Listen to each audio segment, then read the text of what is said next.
ક્રાંતિકારી જય ભીમ, જય કાશીરામ સાથીઓ. બાબા સાહેબે જે આપણા માટે સંઘર્ષ કર્યો છે, એમની શું અપેક્ષાઓ હતી આપણા માટે, એ એમના શબ્દોમાં આપણે સાંભળીએ, સમજીએ અને ખૂબ શેર કરીએ. બાબા સાહેબ કહે છે કે આપણા સમાજમાં શિક્ષામાં થોડી પ્રગતિ થઈ છે. શિક્ષા પ્રાપ્ત કરી કેટલાક લોકો ઉચ્ચ પદો પર પહોંચી ગયા છે, પરંતુ શિક્ષિત લોકોએ મને દગો કર્યો છે.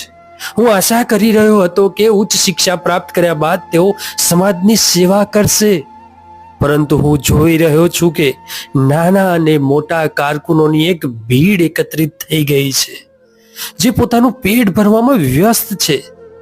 તેઓ જે વહીવટી સેવાઓમાં નિયોજિત છે, તેમનું કર્તવ્ય છે કે તેમણે પોતાની વેતનનો ભાગ 20મો ભાગ એટલે કે 5% સ્વેચ્છાથી સમાજના કાર્ય હેતુ આપવો જોઈએ.